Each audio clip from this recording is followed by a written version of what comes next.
Kau tadi saya rasa itu berbeda. Ada nggak yang waktu Bapak berbahasa roh terakhir tadi, terus kamu dengar dalam bahasa Indonesia atau dalam pengertiannya? Ada? Nggak apa-apa. Praktek aja kalau ada. Nggak ada? Ya.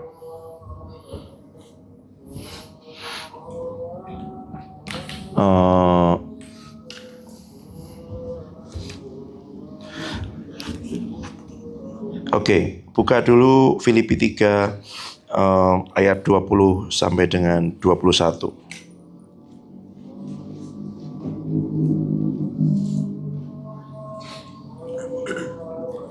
Kita baca mulai dari ayat 17. Laki-laki baca ayat 17, perempuan baca ayat 18. Lalu kita bergantian terus sampai dengan ayat 21 ya. Filipi 3 ayat 17. Laki-laki mulai. Sudah ketemu?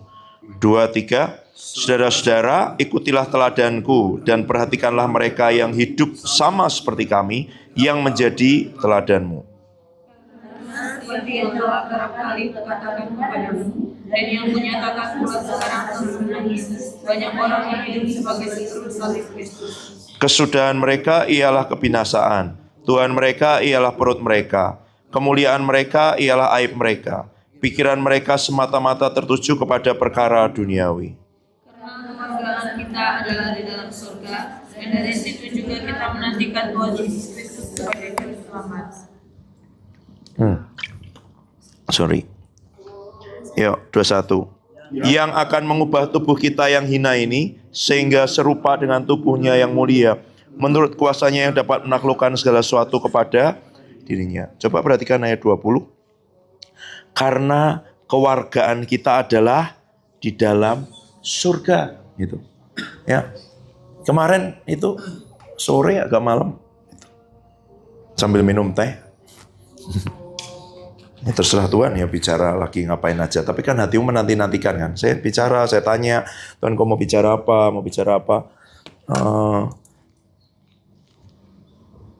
saya sih mau duduk tapi nggak jadi.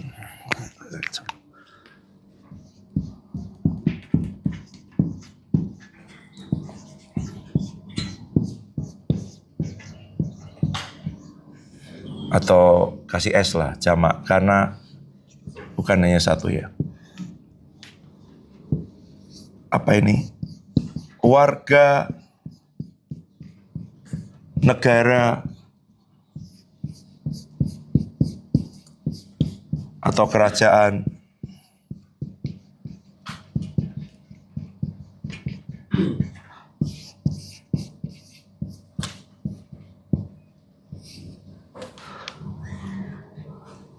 warga negara surga. Itu kata Rasul Paulus loh. Karena itu, kenapa? Perhatikan enggak ayat sebelumnya. Orang-orang yang hidup sebagai seteru salib Kristus. Ya. Karena pikiran mereka semata-mata tertuju kepada perkara duniawi. Nah kalau menurut orang yang bukan warga negara surga, berarti mereka warga negara bumi. Karena kalau kita disuruh doa Bapa kami, disuruh doa apa? Tolong yang di belakang, jangan bersandar. Yes, samping juga, jangan bersandar, maju sedikit. Satu langkah ke depan. Ya.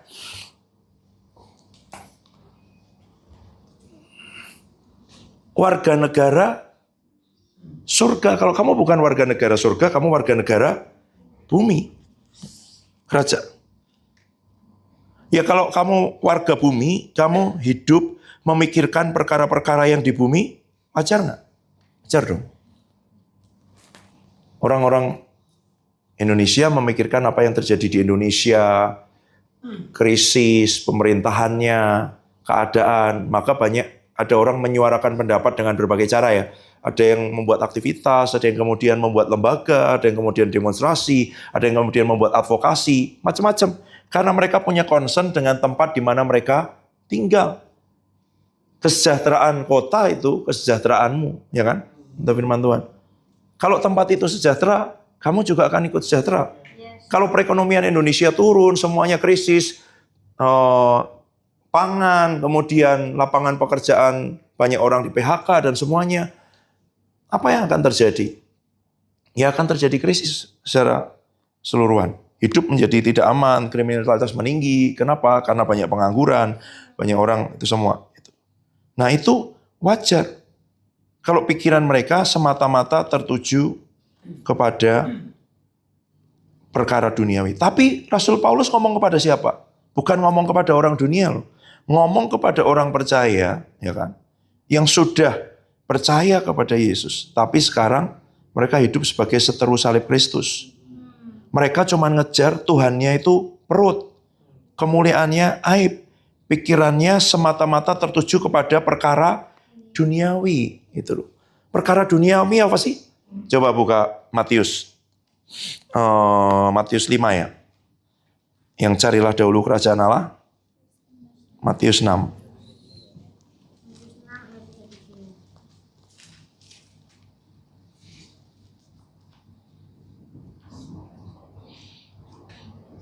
Ya, ayat 25 dulu, coba. Matius 6, ayat 25.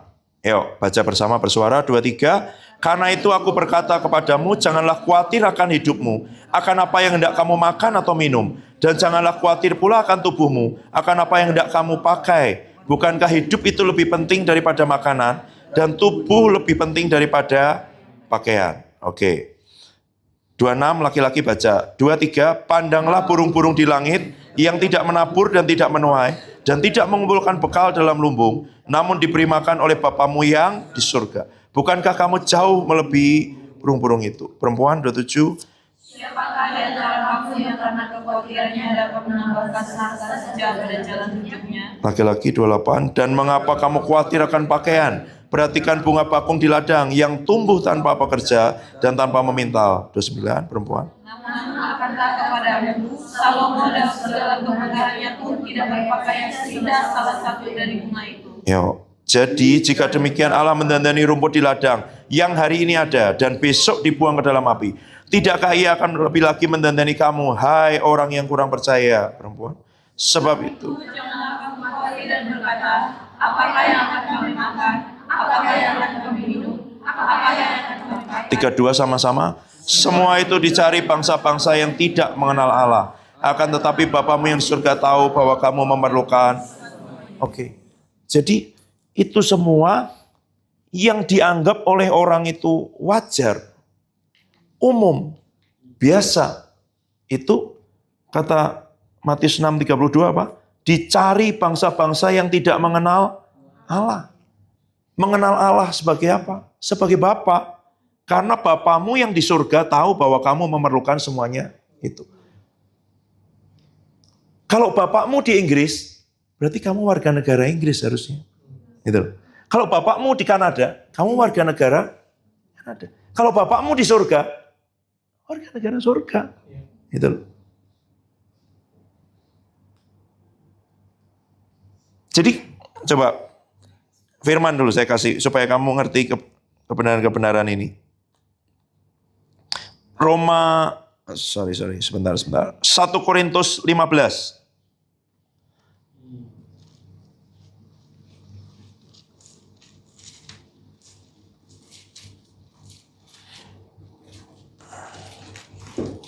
Satu Korintus 15 ayat 45. Ya.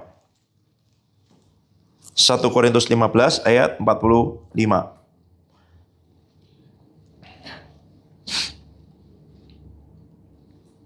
Baca bersama-sama, 2, 3. Seperti ada tertulis, manusia pertama, Adam, menjadi makhluk yang hidup. Tetapi Adam yang akhir menjadi roh yang menghidupkan. Oke, catat ya. Jadi ada manusia pertama, yaitu Adam. Dia makhluk yang hidup. Tapi Adam yang akhir, siapa itu? Tuhan Yesus. Menjadi roh yang menghidupkan. Perhatikan aja, saya akan baca ayat 46. Tetapi yang mula-mula datang, bukan yang rohania, tapi yang alamiah. Baru datang yang rohania. Manusia pertama berasal dari debu tanah dan bersifat apa? Jasmani. Manusia kedua berasal dari surga. Nah, coba perhatikan ini dulu. Manusia pertama namanya siapa? Adam. Gimana sih bikin manusia? Nggak bisa nih, terlalu kurang ini ya. Ya udahlah. Adam. Kita semua itu tadinya di dalam Adam nih loh. Ya kan? Semua yang lahir di dunia itu tadinya dari dalam Adam. Keluar dari Adam sampai jadi keturunan, semua keluar dari Adam. Masalahnya waktu keluar dari Adam, Adam sudah jatuh dalam dosa. Berarti semua yang keluar dari Adam ikut jatuh dalam dosa. Itu prinsipnya. Kalau nanti kamu belajar teologi sistematika, kenapa ada dosa asal? Ya karena kita tadinya dari dalam, asalnya dari sini. Sumbernya itu sudah error, sumbernya sudah menyimpang. Dosa itu menyimpang daripada apa yang direncanakan Tuhan, gitu loh. Nah ini, Adam ini dibentuk dari apa? Tanah kan? Tuhan ngambil tanah, dibentuk. Berarti sumbernya apa? Bahan bakunya? Tanah. Kemudian dihembusi roh, baru hidup. Sedangkan Adam yang kedua, yaitu Tuhan Yesus maksudnya, itu siapa? Dia Allah jadi manusia. Gitu loh. Kalau ini, tanah diberi roh. Kalau itu dari surga turun ke bumi. Nah, kita sekarang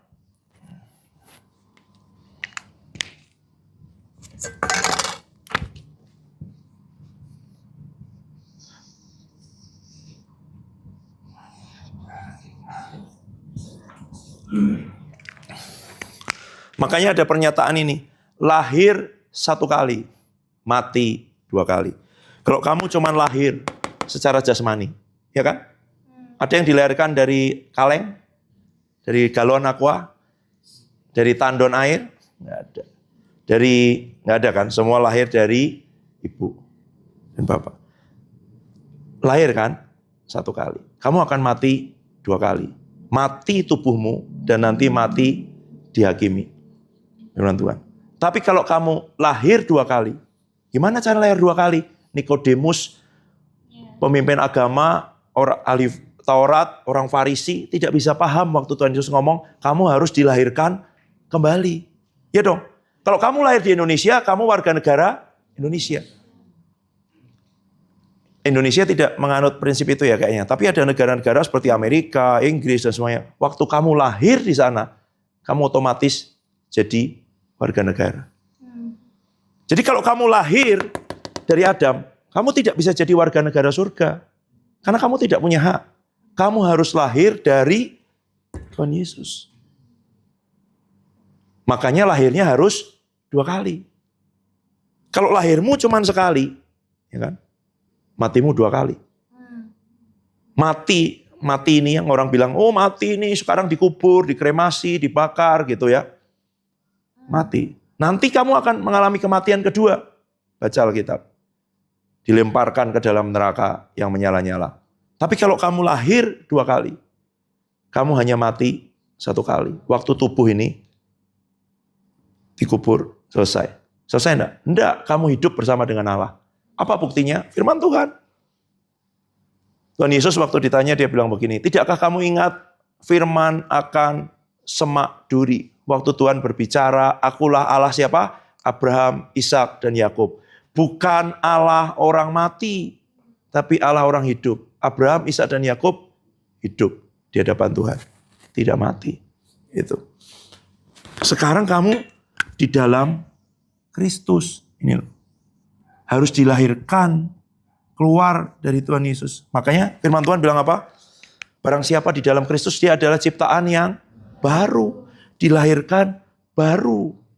Yang baru apanya? Rohnya. Tubuhnya belum. Itu yang dinantikan. Itu yang dirindukan. Itu yang digumulkan. Itu. Makanya coba perhatikan ini. Tidak tahukah kamu bahwa tubuhmu adalah bait Roh Kudus? 1 Korintus 3:16, 1 Korintus 6:19. Itu penting sekali ternyata. Itu ya. Karena yang terakhir nanti ditebus Tuhan itu namanya adalah tubuh. Ini loh. Tubuh ini loh.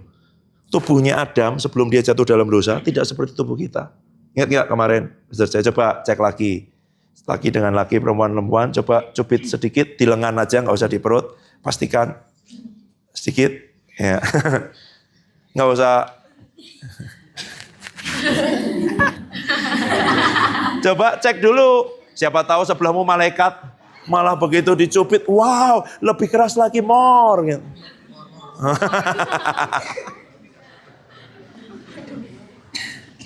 Masih bisa batuk, masih bisa masuk angin, bisa kembung, bisa mules, bisa keseleo, bisa patah tulang, ya kan? Kenapa? Karena tubuh ini, tubuh yang jatuh dalam dosa. Tapi sudah ditebus Tuhan Yesus belum? Sudah. Gitu. Tapi kita baru akan terima sepenuhnya nanti, waktu kita sudah dibangkitkan. Nah itu loh yang dirindukan. Coba. Ayat 48. Makhluk-makhluk alamiah sama dengan dia yang berasal dari debu tanah. Dan makhluk surgawi sama dengan dia yang berasal dari surga. Sama seperti kita telah memakai rupa dari yang alamiah, demikian pula kita akan memakai rupa dari yang surgawi. Kapan itu? Nanti sepenuhnya waktu tubuh ini diubahkan. Roma 8 sekarang. Firman dulu, supaya ada dasarnya baru nanti saya jelaskan.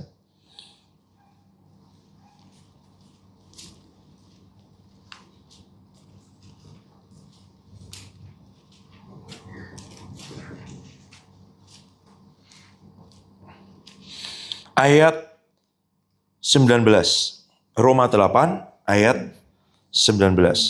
Ya. Sebab dengan sangat rindu seluruh makhluk menantikan saat anak-anak Allah dinyatakan. Siapa anak-anak Allah? Kita, orang yang percaya kepada Tuhan Yesus, orang yang sudah dilahirkan kembali, ya kan? Dari mana? Tuhan Yesus. Oleh siapa? Roh Kudus.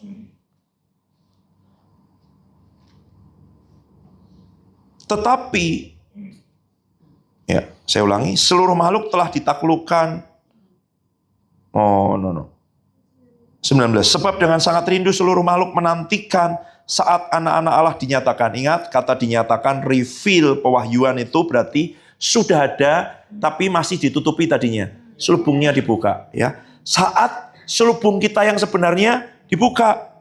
Karena seluruh makhluk, ini berarti bukan hanya manusia. Kodok, kucing, sawi, pohon beringin, pohon apel, semuanya, seluruh makhluk ciptaan, ya kan, amuba dan semuanya, ditaklukkan kepada kesia-siaan bukan oleh kehendaknya sendiri, tapi oleh kehendak Dia yang telah menaklukkannya. Kenapa? Manusia jatuh dalam dosa. Kalau yang lain tidak ditaklukkan, Dia tidak mau takluk pada manusia. Karena yang berdosa manusia, ciptaan lain tidak berdosa. Gitu loh. Tadinya manusia yang tidak berdosa ini punya otoritas Tuhan untuk memberi nama, berarti punya otoritas atas seluruh ciptaan. Tapi karena dia jatuh dalam dosa, yang lain tidak mau tunduk, kecuali dia dipaksa, ditundukkan oleh Tuhan. Makanya kalau Tuhan Yesus punya kuasa atas apa? Angin, badai, harusnya manusia punya. Tapi karena jatuh dalam dosa, yang lain itu nggak mau tunduk. Makanya terpaksa harus ditundukkan oleh Tuhan kepada kesia-siaan. Bukan oleh kehendaknya sendiri, tapi oleh kehendak Dia yang telah menaklukkannya. Tetapi dalam pengharapan, karena makhluk itu sendiri juga akan dimerdekakan dari perbudakan kebinasaan dan masuk ke dalam kemerdekaan, kemuliaan anak-anak Allah. Sebab kita tahu sampai sekarang segala makhluk sama-sama mengeluh dan merasakan, sama-sama merasa sakit bersalin. Bukan hanya mereka saja, ayat 23. Tapi kita yang telah menerima apa? Karunia sulung roh. Kita juga mengeluh dalam hati kita sambil menantikan pengangkatan sebagai anak. Perhatikan ini, yaitu pembebasan tubuh kita. Itu loh. Kita sudah jadi anak belum? Sudah. Apa buktinya? Kamu kan nanti akan ditanya orang. Apa buktinya? Ayat di atasnya dong, Roma 8. Ayat 14. Roma 8 ayat 14. Baca bersuara, 2, 3. Semua orang yang dipimpin roh Allah adalah anak Allah. 15, sebab kamu tidak menerima roh perbudakan yang membuat kamu menjadi takut lagi. Tapi kamu telah menerima roh yang menjadikan kamu anak Allah. Oleh roh itu kita berseru, ya Aba, ya Bapa.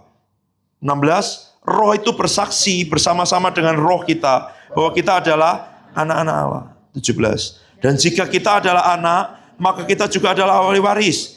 Maksudnya orang-orang yang berhak menerima janji-janji Allah, yang menerimanya dengan Kristus, yaitu jika kita menderita bersama-sama dengan Dia, supaya kita juga dipermuliakan. Ya. Jadi anak bukan kita? Anak. Buktinya apa? Punya roh Allah. Terima roh kudus. Dari mana kamu tahu kamu terima roh kudus? Kamu bisa panggil Dia Bapa. Kamu bisa panggil Allah Bapa. Kamu bisa datang sebagai anak. Gitu loh. Dan roh itu akan memimpin.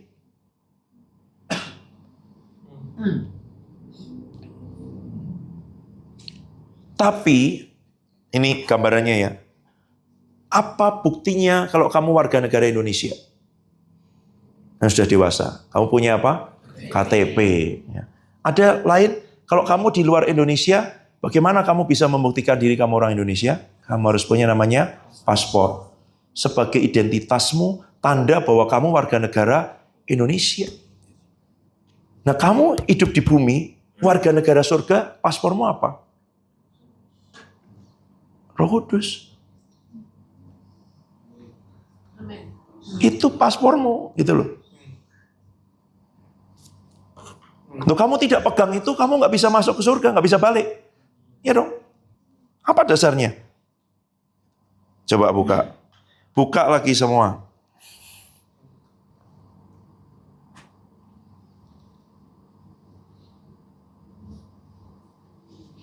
Efesus 1 ayat 13. Efesus 1 ayat 13.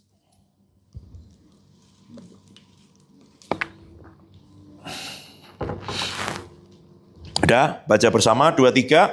Di dalam Dia kamu juga, karena kamu telah mendengar firman kebenaran, yaitu Injil keselamatanmu. Di dalam Dia kamu juga, ketika kamu percaya, dimeteraikan dengan Roh Kudus yang dijanjikannya itu.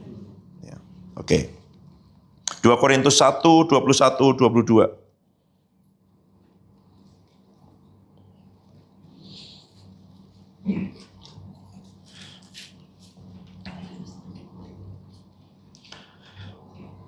Dua, tiga, sebab Dia yang telah meneguhkan kami bersama-sama dengan kamu di dalam Kristus adalah Allah yang telah mengurapi, memeteraikan tanda miliknya atas kita, dan yang memberikan Roh Kudus di dalam hati kita sebagai jaminan dari semua yang telah disediakannya untuk kita. Meterai, jaminan. 2 Korintus 5 ayat 5.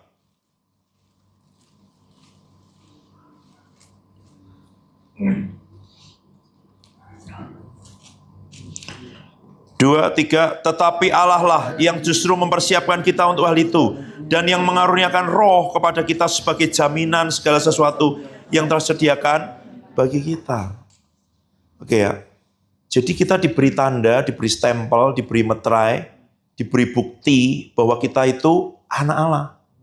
Meterainya apa? Jaminannya apa? Buktinya apa? Tandanya apa? Roh Kudus di dalam diri kita. Dan waktu Roh Kudus di dalam diri kita, kita bisa panggil Dia Bapa. Kita bisa panggil Allah sebagai Bapa, karena itu roh anaknya. Ya dong. Jadi kita punya pengharapan bahwa kita akan bisa pulang ke surga. Karena nanti kamu akan tanya, mana buktinya? Roh Kudus. Gitu. Kapan kita jadi anak? Waktu kita percaya kepada Tuhan Yesus. Waktu kita dilahirkan, ya kan? Itu namanya birthright, hak kelahiran. Karena kamu lahir di Kanada, kamu berhak jadi warga negara Kanada. Karena kamu lahir di surga, di dalam Tuhan Yesus. Ya dong. Berarti kita berhak dapat warga negara surga. Gitu. Coba renungkan dulu, apa keuntungannya? Apa keuntungannya jadi warga negara surga? Apa kemarin waktu lagi rame-rame itu tagline-nya kabur aja dulu atau apa? Ingat nggak? Iya kan? Ya. Ada yang cerita udah sekian tahun di Swiss, sekian tahun di Jepang, sekian tahun di mana kelebihan dari setiap negara-negara itu, fasilitasnya apa, kemudahannya apa, jaminan dari pemerintah apa, semua jalannya bersih, tingkat kejahatannya sedikit dan semuanya gitu. Kenapa orang mau pindah, berjuang untuk pergi ke satu negara lain tempat yang lebih baik gitu. Dan kalau orang tidak punya hak kelahiran, sulit sekali loh. Kamu tinggal misalnya, sudah selesai studi, lalu di Inggris. Kamu kerja kalau dulu 3 tahun, lalu kamu bisa mengajukan namanya permanent resident. Jadi penghuni tetap, tetapi belum warga negara. Itu aja dites, nanti pengetahuan ini semua, ya bahasa, sejarah, sistem pemerintahan, budaya, bahasanya juga harus memenuhi syarat dan semuanya. Baru setelah sekian tahun, saya lupa sekarang berapa tahun jadi permanent resident, kamu bisa mengajukan jadi namanya citizen, warga negara. Jadi warga negara kerajaan Inggris saja nggak gampang. Kecuali mamamu orang Inggris, atau mamamu lagi tinggal di Inggris, lagi liburan ke Inggris juga bisa, dan kamu lahir di sana. Kamu jadi warga negara Inggris, punya hak untuk itu. Gitu loh. Nah kalau mau jalur berjuang, sulit sekali. Kamu mau tahu jalur berjuang masuk kerajaan Allah? Ada orang muda, saleh, kaya. Dari muda dia melakukan semua. Ya kan? Tidak mencuri, tidak membunuh, tidak berzina, hormat pada orang tua, semuanya. Aku lakukan sejak masa mudaku. Apalagi yang kurang? Kata Tuhan, jual semua milikmu. Pergi dengan sangat sedih. Tidak bisa masuk kerajaan Allah. Bayangin. Tidak bisa jadi warga negara kerajaan surga. Muda, saleh, kaya. Coba. Kamu memenuhi kriteria itu enggak? Muda, saleh, kaya. Dari muda semua sudah aku lakukan Tuhan. Enggak pernah jadi. Ternyata enggak bisa membuat dia jadi warga negara surga. Dengan usahanya sendiri, makanya Tuhan Yesus bilang apa? Bagi manusia memang nggak mungkin. Bagi Allah tidak ada yang mustahil. Caranya dengan apa? Dimasukkan ke dalam Tuhan Yesus. Datang kepada Tuhan Yesus. Dilahirkan dari Tuhan Yesus. Jadi warga negara surga. Tapi kita akan mencapai kepenuhan jadi warga negara surga itu. Waktu tubuh kita ini nanti diubahkan. Itu dinantikan sama seluruh makhluk loh. Memang sekarang Roma bilang tadi apa? Kita sama-sama masih bergumul. Masih bisa masuk angin, masih bisa kembung, masih bisa sakit kepala. Ya kan? Masih bisa alergi, masih bisa macam-macam. Ada antara waktu kamu, ini sudah di sini nih sekarang. Oke, saya pakai ini. Kamu sudah lahir baru. Kita sudah percaya, sudah di dalam Tuhan Yesus. Ya kan? Dari sini. Sudah jadi apa? Anak, ya kan? Anak Allah. Karena terima apa? Roh Kudus. Tapi sampai kita terima pengangkatan, diangkat. Oh, jangan pengangkatan, diangkat rapture.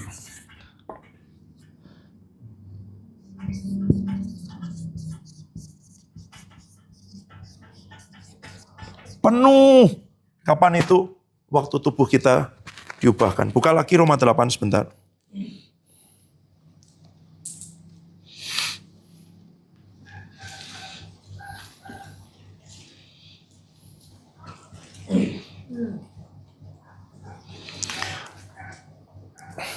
Roma 8:23 ya, saya baca, perhatikan. Dan bukan hanya mereka saja, tapi kita yang telah menerima karunia sulung roh. Ingat nih loh, Roh Kudus kalau kamu terima sekarang ini di dunia ini, di bumi ini, terima Roh Kudus itu kamu terima yang sulung, yang awal. Ketika yang lain belum dapat, kamu sudah dapat.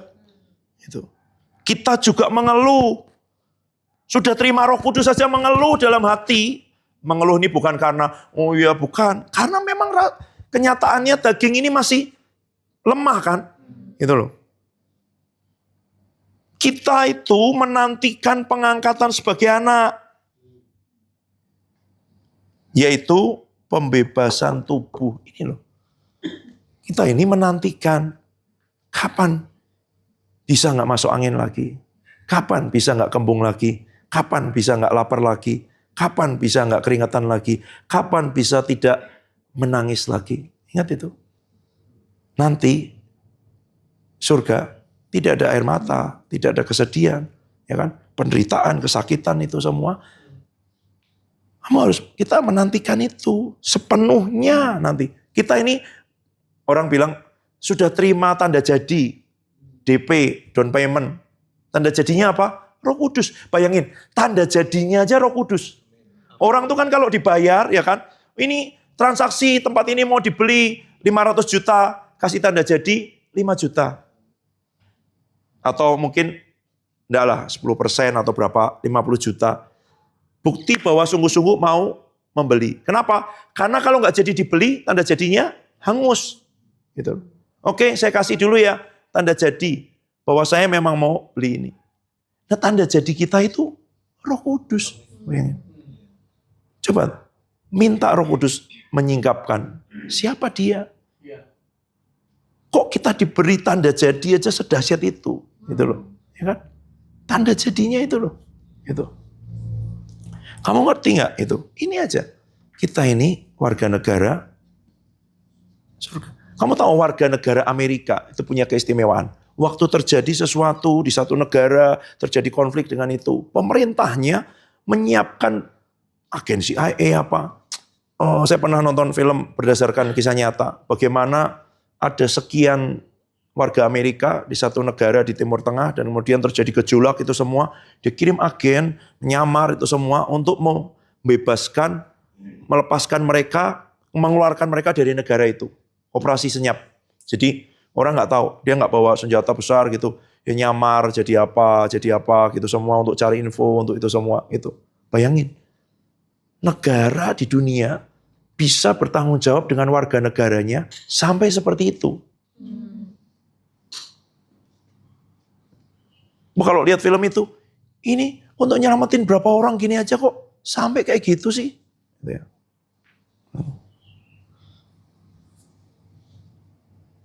Jadi bayangkan, makanya kalau firman Tuhan bilang apa? Dia meninggalkan 99 dan mencari satu yang hilang, ya kan? Mencari satu dirham yang hilang, ditelisik di itu semua. Itu loh cara pemerintah kerajaan surga mencari warga negaranya.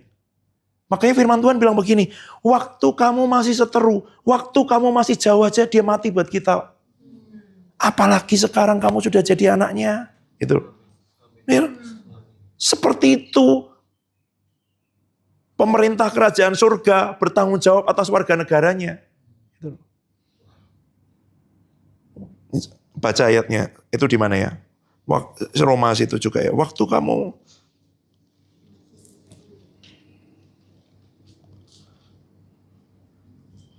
ayat 31. Roma 8 juga itu dahsyat pokoknya. Tapi kamu harus melewati Roma 7.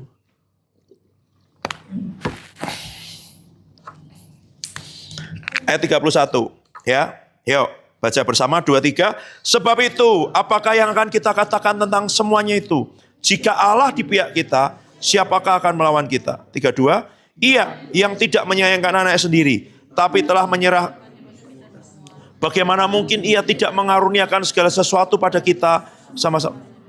33. Siapakah yang akan menggugat orang-orang pilihan Allah? Allah yang membenarkan mereka. Siapa akan menghukum mereka? Kristus Yesus yang telah mati, bahkan lebih lagi yang telah bangkit, yang juga duduk sebelah kanan Allah, yang malah menjadi pembela bagi kita. Siapakah yang akan memisahkan kita dari kasih Kristus? Penindasan, atau kesesakan, atau penganiayaan, atau kelaparan, atau ketelanjangan, atau bahaya, atau pedang, seperti ada tertulis, oleh karena engkau kami ada dalam bahaya maut sepanjang hari. Kami telah dianggap sebagai domba-domba. Tetapi dalam semuanya itu, kita lebih daripada orang-orang oleh Dia yang telah mengasihi kita. Sebab aku yakin bahwa baik maut maupun hidup, baik malaikat-malaikat maupun pemerintah-pemerintah, baik yang ada sekarang maupun yang akan datang, atau kuasa-kuasa, baik yang di atas maupun yang di bawah, ataupun sesuatu makhluk lain, tidak akan dapat memisahkan kita dari kasih Allah yang ada di dalam. Oke. Jika kita masih seteru, coba berarti tidak di sini. Roma 5 ayat 10.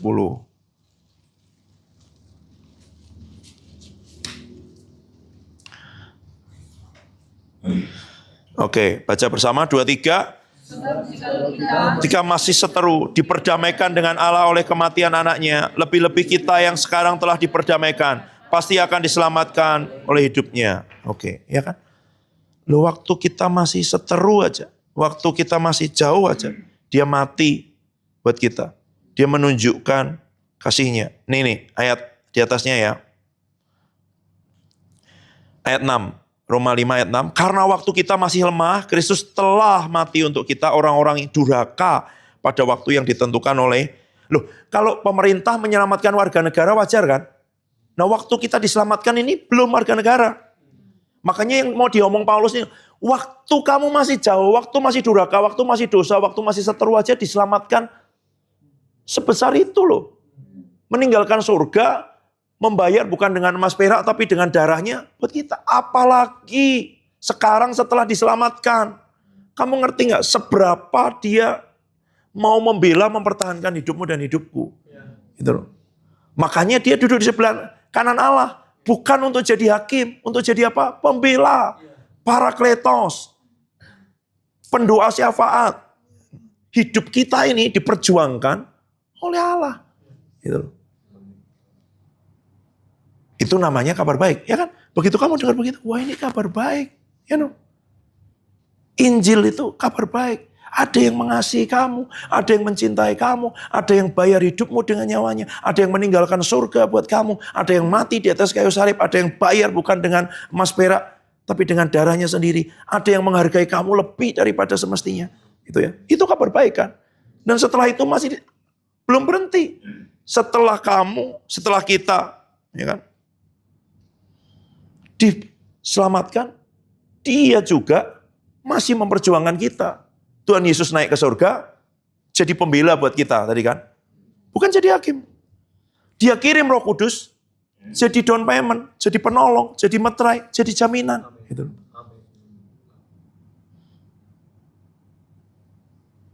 Ayat 7, sebab tidak mudah seorang mau mati untuk orang yang benar, tapi mungkin untuk orang yang baik ada yang berani mati.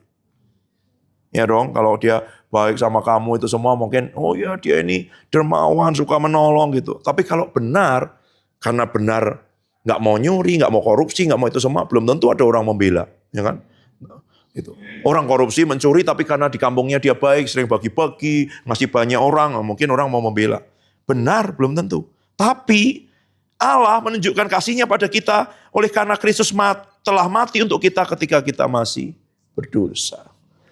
Untuk orang yang benar aja orang belum tentu mau mati. Tapi kok untuk orang yang berdosa, dia mau mati. Nah kalau dia sudah mati, membayar, menderita, menebus waktu kita masih berdosa. Coba, saya pernah nonton film, kalau saya nggak salah judulnya Extraction gitu ya. Bagaimana menyelamatkan ini dari satu kelompok, pindahin keluar dari kota gitu. Pokoknya film-film rescue lah, penyelamatan lah. Kita dulu nonton film itu ya. Yang nyelamatin anak dari dalam gua yang di rescue ya judulnya.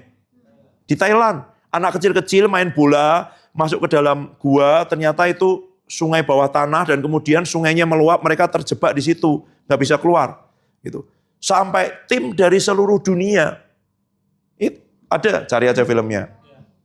Nyelam apa semua, profesional, pasukan elit, pasukan khusus, penyelam profesional dari Inggris, dari mana, dipanggil semua untuk nyelamatin 11 anak atau berapa belas anak sih, lupa jumlahnya, nanti dicari. Di Thailand kisah nyata. Sampai ada yang meninggal ya, yang nyelamatin sampai mati. Waktu kami keluar dari nonton film itu, semua juga begini, ini anak-anak nih, belum tentu loh. Dia kan masih umur belasan tahun, ada yang di bawah 10 tahun. Sampai seluruh dunia mengerahkan seluruh tenaganya, waktunya, bahkan nyawanya. Ya kalau nanti dia sungguh-sungguh. Jadi juara kelas, jadi atlet, jadi ini. Kalau nanti ternyata kena narkoba, jadi pembunuh, jadi pengedar, kenapa nggak dibiarin aja mati di dalam situ? Itu loh maksudnya. Ya dong. Apa ada jaminan kalau dia diselamatin nanti dia? Nggak ada. Kok mau? Manusia aja sampai kayak gitu loh.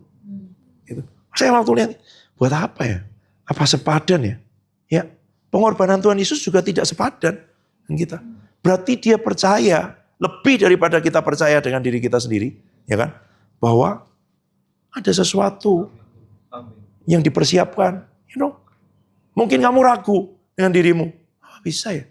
Kok rencana Tuhan besar ya? Kok kalau aku didoain, dinubuatin janji-janji Tuhan luar biasa ya? Kok dia ngomongnya itu, ya kan? Kemarin disampaikan saya, yang jadi petani hasil bumi yang berhasil sampai kaya raya, sampai bisa memberkati ini. Ada yang pergi ke bangsa-bangsa, ada yang begini, ada yang begitu. Wah. Nggak perlu pakai imanmu sendiri. Pakai imannya Tuhan Yesus yang sampai mau datang, mati, bayar, ya kan? Kita nggak bisa percaya sama, tapi berarti dia melihat sesuatu yang kita tidak lihat, ya kan? Waktu masih kayak anak-anak kecil itu di dalam gua, ngapain sih anak-anak segitu diselamatin? Kecuali di dalam situ mungkin gini, profesor, dokter ahli spesialis yang penyakit langka, ya kan? Orang yang sudah punya prestasi kan, sehingga kalau mencoba mencetak dokter spesialis, kuliah kedokteran aja berapa tahun Pak Trio kemarin itu? Nah, baru umum ya. Belum koas, 2 tahun ya Pak? Udah sama koas ya, sampai itu. Baru bisa jadi dokter umum ya, 6 tahun. Spesialis berapa tahun lagi? Gitu. Bisa 4-5 tahun kan dengan itu. Harusnya, ya dong, ngapain anak SMP, SD main bola diselamatin? Mungkin kalau di dalam situ ada Ronaldo, Messi, ada semua pemain top-top. Nanti tontonan kita kurang seru ya kan gitu. Ini siapa? Anak kampung main bola, kenapa harus diselamatin? Ya gak? Ini ada orang yang ahli geologi, ngerti di mana letak minyak bumi yang semua orang nggak tahu. Orang yang pegang kode nuklir dunia, mungkin di dalam situ ya kan gitu. Ahli matematika, profesor dari Harvard, mungkin dari apa gitu-gitu. Mungkin layak diselamatkan. Itu loh gambarannya. Nah kita kayak anak-anak SMP ini. Ya. Besok pulang dari situ nyimeng. Dia bisa diselamatin. Saking senang-senangnya sama teman-temannya. Mabuk-mabuk. Tapi kok mau? Gitu loh. Dan Tuhan lebih gila lagi. Coba nanti kamu nonton deh film itu. Kamu lihat, apa sih? Apa berlebihan? Itu. Makanya cinta Tuhan itu, kamu pernah dengar lagu ini? Reckless love of God. Reckless itu sembrono. Kalau dilihat, coba bayangin. Ninggalin surga buat orang kayak kita. Saya aja cuman meninggalkan Inggris. Orang sudah bilang bodoh. Tuhan Yesus tuh loh. You know. Kamu mau pulang dari Inggris, kok cuma di situ? Sampai hari ini masih ada orang bertanya. Nanti ada orang bertanya lagi. Kenapa kamu tidak pergi ke Holy Land karena Holy Ground? Main. Kecuali saya sudah pernah ke Israel 7 kali, 12 kali. Nah, belum pernah. Saya ditanya, Pak, Bapak sudah pernah pergi ke Israel? Belum. Oke, tolong fotokan paspor Bapak. Mau dibayarin, diajak pergi ke Israel. Tanggal berapa ya? Tanggal sekian. Wah, Holy Ground. Sama Golden Time. Pas Pastor Cahaya. Sudah saya tunggu 6 tahun itu untuk dia datang. Doakan. Enggak, belum. Ya. Makanya dia bilang orang lain enggak mau teman kepahitan itu. Karena dia omongin belum. Saya aja datang ke Bandung. Sampai ke sana dan dia bilang ini. Minta maaf ya. Roh Kudus bilang aku belum boleh bertemu. Coba bayangin. Ya udah saya jalan-jalan lah di Bandung. Marah enggak kamu? Aku bilang ini. Saya lebih pilih punya sahabat yang punya integritas, nurut kata Roh Kudus dibanding hanya nurut sungkan sama temannya. Gitu. Oh ya puji Tuhan, orang lain tidak bisa paham. Ya, tidak apa-apa. Itulah. Itu. Lebih-lebih karena kita sekarang telah dibenarkan oleh darahnya, kita pasti akan diselamatkan dari murka Allah. Nah, sekarang masalahnya gini, PR-nya tinggal gini. Ya kan? Kamu udah, ini kebenaran ya. Kamu sudah lahir baru, kamu udah lahir 2 kali, ya kan? Lahir dari ibumu dan lahir dari Roh Kudus. Dari dalam Tuhan Yesus. Pastikan itu. Karena kalau belum, lahirmu jangan sekali, matimu 2 kali. Ini, matimu cuma mati. Dan mati tubuh ini, bersyukur. Karena kita nanti akan diubahkan. Itu loh yang ditunggu-tunggu. Ya kan? Itu. Makanya Rasul Paulus bilang apa? Hidup adalah Kristus, mati adalah keuntungan. Kalau hidupmu bukan Kristus, mati tidak keuntungan. Hidupmu itu harus Kristus. Hidup Kristus gimana maksudnya? Yang tadi nyanyi itu loh, Dimas. Hidupku bukannya aku lagi, tapi Kristus dalamku. Dia yang hidup, yang di dalam. Dia sekarang di dalam kita, memimpin kita, menuntun kita, memenuhi kita. Pokoknya dia di dalam. Dia mau melakukan semua. Tapi kita belum rela, nanti kita masih diproses, kita masih belum mau, kita masih belum percaya. Terus, tapi dia mau menyatakan diri di dalam kita. Dia mau mengerjakan di dalam kita. Ya. Dia mau. Kapan dia bekerja? Kapan dia aktif? Kapan dia menyatakan diri? Waktu kamu persilahkan. Silahkan Tuhan. Silahkan Roh Kudus. Silahkan Tuhan Yesus. Ambil alih. Dia menunggu. Menunggu apa? Menunggu kita menyerahkan. Karena dia menghargai kehendak bebas kita. Dia menghargai pilihan-pilihan kita. Dia tidak mau kita jadi robot. Dia mau kita jadi anak.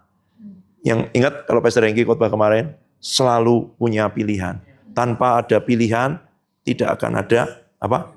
Bukan kehendak bebas. Iya, dia bukan jadi kehendak bebas kalau kamu tidak punya pilihan. Jadi ada pilihan. Waktu kamu memilih untuk Tuhan, aku memilih yang Engkau mau. Tapi aku tidak mampu. Tapi aku mau. Aku serahkan lagi Tuhan. Engkau yang memampukan aku. Engkau kemampuanku. Engkau kekuatanku ya. Kamu akan belajar mulai dari gini. Tuhan, beri aku kekuatan. Tuhan, beri aku keberanian. Tuhan, beri aku kerelaan. Sampai kamu bisa ngomong ini. Engkau kekuatanku Tuhan. Engkau kemampuanku. Engkau Tuhan. Aku tidak bisa. Kamu tidak hanya minta tolong kepada Tuhan. Tapi kamu tahu Tuhan, Engkau. Ya, ini mau dijelasin kayak apa harus kamu alami. Engkau Tuhan, bukan hanya minta. Daud tuh ngomong apa? Engkau Tuhan perisaiku. Kita kan masih minta, Tuhan minta perisai, minta perlindungan. Sampai engkau ngerti, Engkau perisaiku. Engkau gunung batuku. Engkau Tuhan. Kamu gak minta lagi. Dia. Ya, itu nanti dahsyat. Itu proses kita ini sekarang dari sini sampai jadi sini. Udah menjalani ini. Ini gimana caranya? Buka sekarang. Kamu warga negara surga hidup di bumi. Itu loh.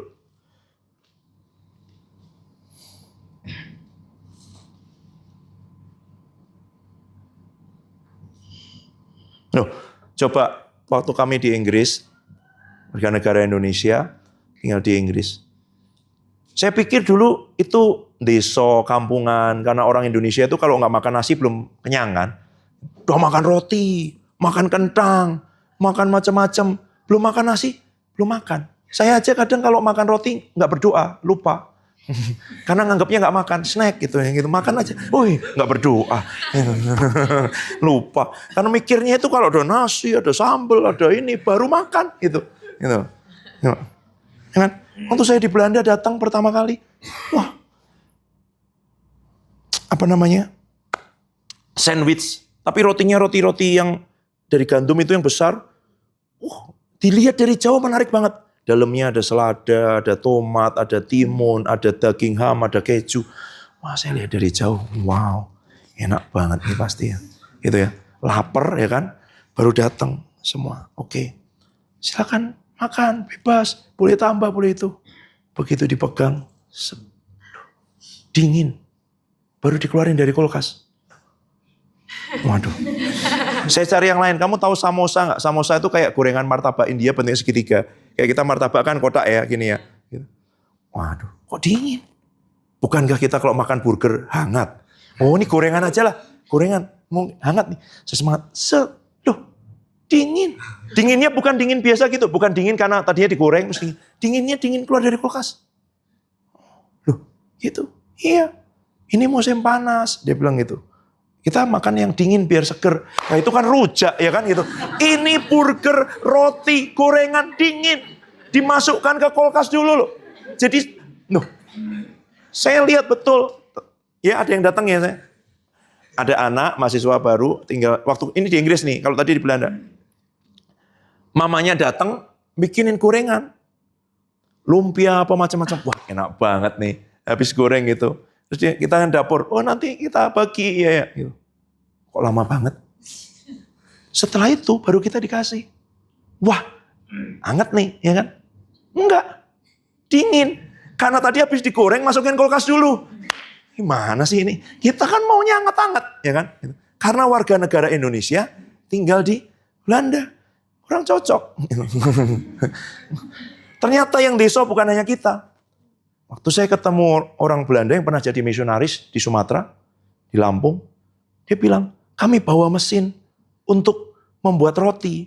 Kami dulu itu, karena kalau kami makan nasi, kami rasanya belum kenyang. Oh, podo desa nih, ya kan? Gitu. Ternyata bukan hanya kita, gitu ya. Mereka juga kalau makan nasi nggak kenyang, harus makan kentang dan roti. Sama, gitu. Saya, nggak apa-apa. Tak pikir dulu kan gitu. Kita nih apa sih kalau belum makan nasi, masa belum kenyang, gitu-gitu. Ternyata mereka kalau nggak makan, lu bayangin, kalau makan roti, di pikiran saya sampai hari ini makan roti itu belum makan. Ya kan? Snack gitu. Cemilan itu gitu. Meskipun rotinya besar, tebel, tetap nggak makan ya kan. Buktinya kita habis makan pergi pecel lele semuanya. Ayo kita beli apa? Roti bakar. Kita anggap snack gitu padahal itu makan gitu loh. Karena kita warga negara Indonesia.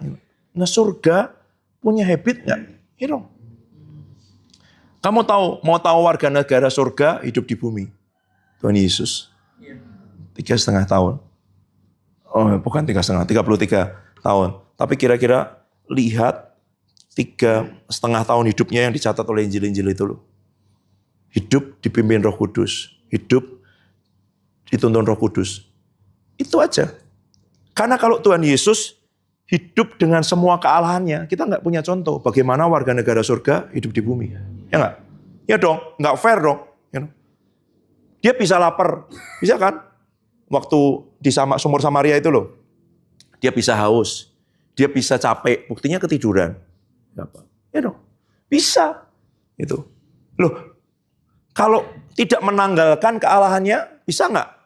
Capek, lapar, haus, ngantuk, nggak bisa. Disalib, bisa nggak? Nggak bisa. Wong dia ngomong I am, langsung rebah semua kok. Gitu loh, nggak bisa. Itu menyerahkan. Dia menyerahkan nyawanya. Gitu.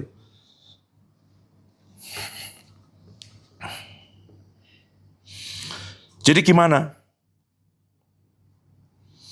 Kolose 3.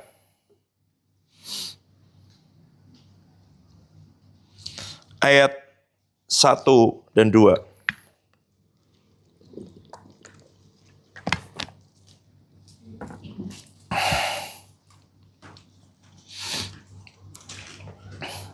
Kolose 3 ayat 1 dan 2. Yuk, baca bersama bersuara 2, 3. Karena itu kalau kamu dibangkitkan bersama dengan Kristus, carilah perkara yang di atas. Di mana Kristus ada, duduk di sebelah kanan Allah. Pikirkanlah. 2. Cari dan pikirkan perkara yang di atas. Di mana Kristus ada. Ya dong. Warga negara Amerika mau tinggalnya di Thailand, mau tinggal di Papua New Guinea, mau tinggal di mana, dia akan memikirkan, dia akan tertarik, dia akan mengikuti apa yang sedang terjadi pemilihan presiden di negaranya sendiri, ya kan? Itu. Saya ingat waktu Pak Adi ketemu dengan satu orang sahabatnya yang dari Amerika datang dengan gitu, yang dibicarakan aja, nanti ini kemungkinannya begini loh, pemilihannya loh, suaranya udah begini-begini, ngomongin pemilu kita ngomongin pemilu di Amerika, ya kecuali kamu pengamat politik atau apa, dampaknya apa secara langsung buat kita, ya kan? Kita ngomongin pemilu di Indonesia dong, gitu ya. Gitu. Tapi kenapa? Kok dia mencari dan memikirkan perkara yang di atas bukan di bumi? Ya kita warga negara situ, gitu loh. Apa yang terjadi di surga, kebijakan-kebijakan di surga akan mempengaruhi apa yang terjadi di hidup kita di bumi. Tapi itu nggak otomatis. Disuruh makanya apa? Cari. Kalau kamu diam aja, kamu nyari nggak sih? Enggak dong. Cari ya, coba tanya. Kamu pernah lihat nggak? Gitu ada barang yang hilang ini terakhir di mana? Siapa yang pegang? Siapa yang tahu bentuknya seperti apa? Gitu. Ada lagi nggak? Gitu. Coba tanya lagi, tanya. Oke, karpet-karpet dibongkar, dicari semuanya, saku semua diingat-ingat lagi, cari. Gitu. Ada sesuatu yang dilakukan untuk perkara yang di atas. Pikirkan perkara yang di atas. Bukan yang di bumi. Oh gini, jangan salah. Nanti ada orang salah lagi.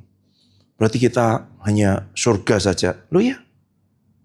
Tapi Tuhan mau dalam masa ini antara kamu lahir baru, Roh Kudus dalam dirimu, sampai nanti kamu mengalami sepenuhnya itu, kamu disuruh apa? Memikirkan, mencari, dan pikirkan, ya kan? Perkara di mana? Surga. Perkara di atas. Supaya apa? Supaya terjadi apa? Nih, kalau pakai bahasa ini ya, di bawah seperti di atas, gitu.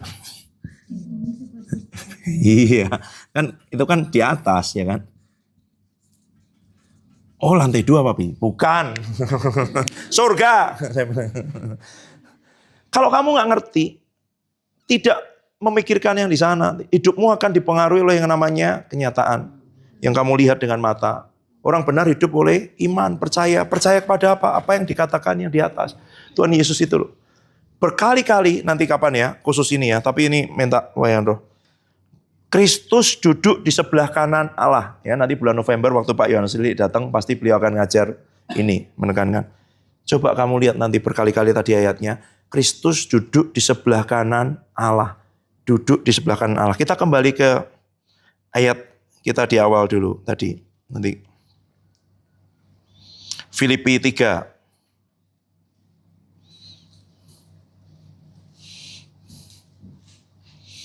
Coba perhatikan ya.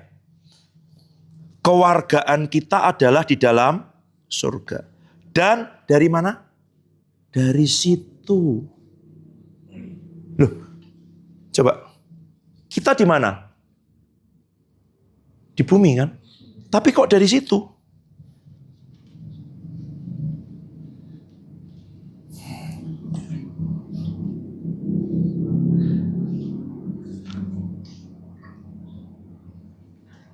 Coba renungkan.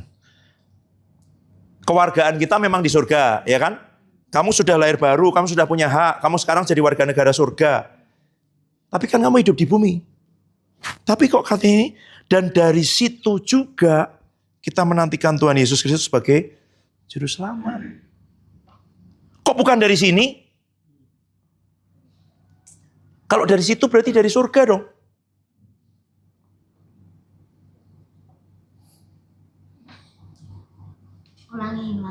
Ulangi ya, memang belum selesai ini.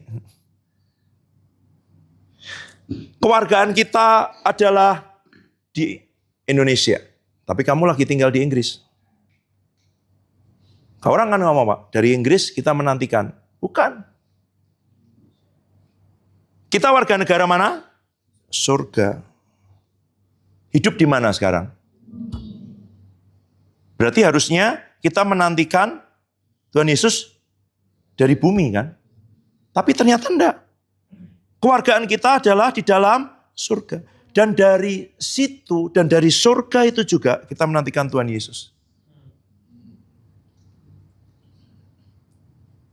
Yang pernah ikut SPS harusnya ngerti. Kita di dalam Tuhan Yesus. Kita nggak mati sendiri loh. Kita mati waktu Tuhan Yesus mati. Seperti yang saya contohkan yang lalu. Ini loh. Karena Alkitab saya masukkan ke dalam tas. Waktu tasnya saya kirim ke Amerika, Alkitabnya ikut ke Amerika. Waktu tasnya masuk ke dalam air, Alkitabnya masuk ke dalam air. Kita ini ya, di dalam Adam dulu. Di dalamnya Adam. Waktu Adam berdosa, kita ikut Waktu Adam jatuh, kita ikut jatuh. Gitu. Sekarang, makanya kita di dalam Kristus. Itu loh gambarannya. Ini lebih jelas nih gini. Uang ini di dalam Adam. Ya kan? Ini Adam. Adam jatuh. Naik. Pergi, menyimpang. Sekarang kamu masukkan lagi dalam Kristus. Waktu Kristus mati di kayu salib, kita mati. Waktu Tuhan Yesus bangkit, kita bangkit. Waktu Tuhan Yesus naik ke surga, naik ke surga. Jadi meskipun kita ada di sini sekarang ini, kita juga ada di surga di dalam Tuhan Yesus. Itu loh. Tunggu. Coba ini dulu. Karena di dalam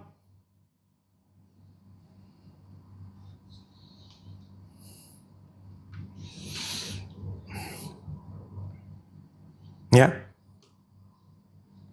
Berarti kamu mati sendiri nggak? Bangkit sendiri nggak? Naik ke surga sendiri nggak? Caranya gimana? Di dalam Tuhan Yesus. Di dalam Tuhan Yesus. Gimana caranya dalam Tuhan Yesus? Nah ini, kalau Pak Yang sini ngajari, deklarasi, perkatakan, supaya iman muncul. Karena itu iman, itu sudah terjadi. Kita harus nerima. Gitu loh. Nerima dengan apa? Percaya. Bagaimana caranya percaya? Firman, itu tadi. Aku sudah mati dengan Tuhan Yesus. Aku sudah dibangkitkan dengan Tuhan Yesus. Aku sudah dibawa naik. Kenapa kok dibawa naik ke surga? Kenapa kok di surga ini penting sekali? Karena itu yang namanya posisi otoritas. Segala kuasa tunduk di bawah kaki Tuhan Yesus. Ya kan? Kuasanya yang dapat menaklukkan segala sesuatu kepada dirinya. Pemerintah nama tadi ya, di bagian yang lain ya. Tidak usah saya baca lagi. Gitu. Jadi kamu harus ngerti.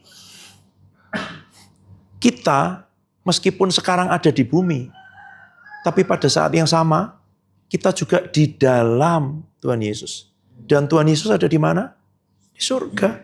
Di surganya di mana? Di sebelah kanan Bapa. Dan apa itu maksudnya di sebelah kanan Bapa? Dia yang punya kuasa, otoritas, semuanya. Dan semua yang lain tunduk di bawah dia. Gitu loh. Ini memang tidak bisa sekali. Gitu loh. Kamu hanya dengar begini, terus kemudian kamu ngerti, tidak bisa. Nah, apa ini kebenaran? Kamu harus dengar kebenaran. Itu. Tidak bisa kamu dengar cuma yang ringan-ringan. Kamu tahu ya, John Gillett ngomong gini, baptisan Roh Kudus level tertinggi adalah penyataan kita ngerti dengan roh kita bahwa Tuhan Yesus duduk di sebelah kanan Bapa. Bayangin.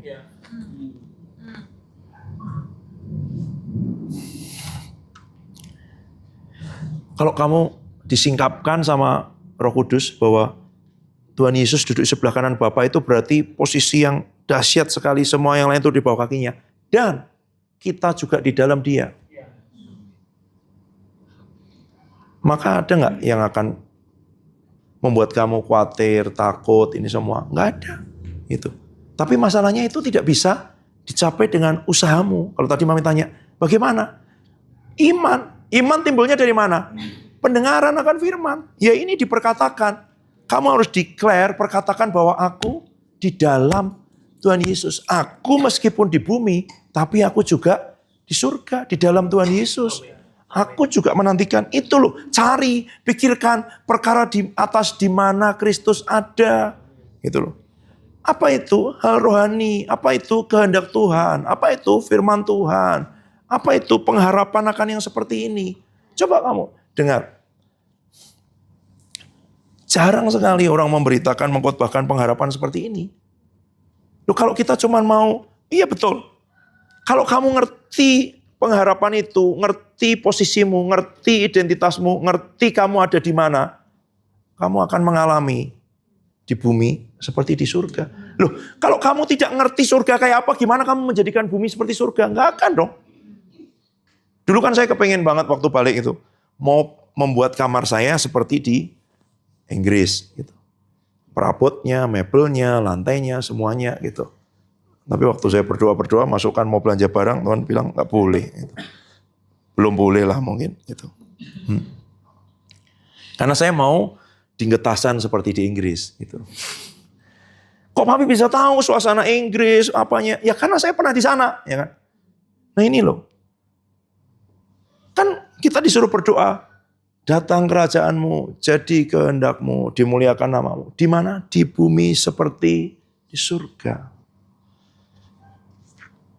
Saya baca buku seorang teolog Reform Puritan namanya John Owen dan dia nulis tentang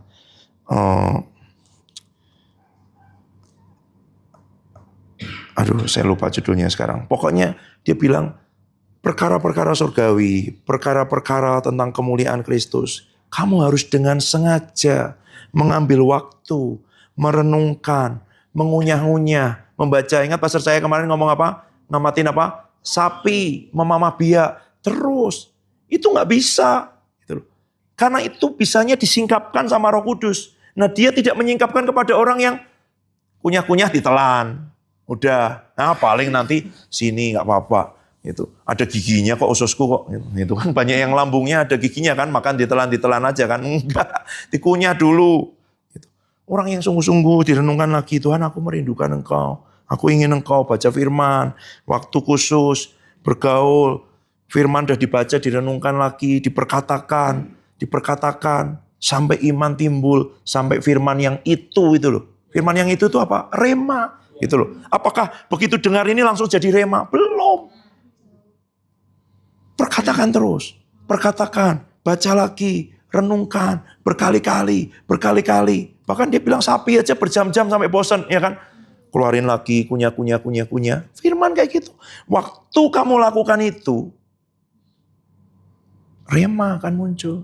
Saya pernah khotbah itu, apa sih judulnya dulu ya, menyampaikan itu. Kemuliaan raja-raja ialah menyelidiki segala sesuatu. Dan kemuliaan Allah ialah menyembunyikan segala sesuatu. Kata yang dipakai sebenarnya, kemuliaan raja-raja ialah menyelidiki firman. Dan kemuliaan Allah ialah menyembunyikan firman. Jadi kalau kamu mau levelmu sampai ke level raja-raja, selidiki firman. Karena itu kemuliaannya raja. Tahu kemuliaan? Beban. Ada bobot, ada sesuatu yang dipikul. Level raja itu harus menyelidiki firman. Itu.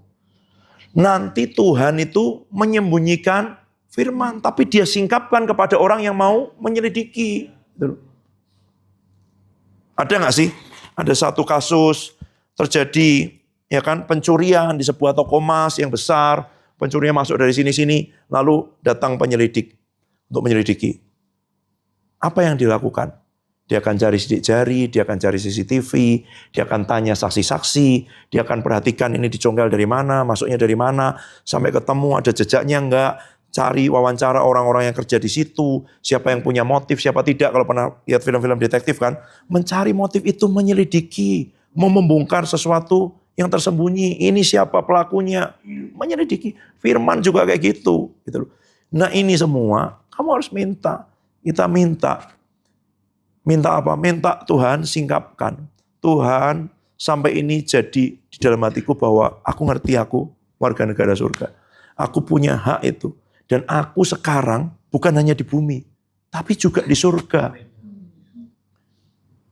Tapi juga di surga. Karena dari situ kita menandakan. Itu. Sebagai juru selamat yang akan mengubah tubuh kita yang hina itu. Itu yang tadi ya. Sehingga serupa dengan tubuhnya yang mulia. Ini loh, penantian besar loh. Kalau kamu tidak diberitahu firman ini, kamu gak ngerti.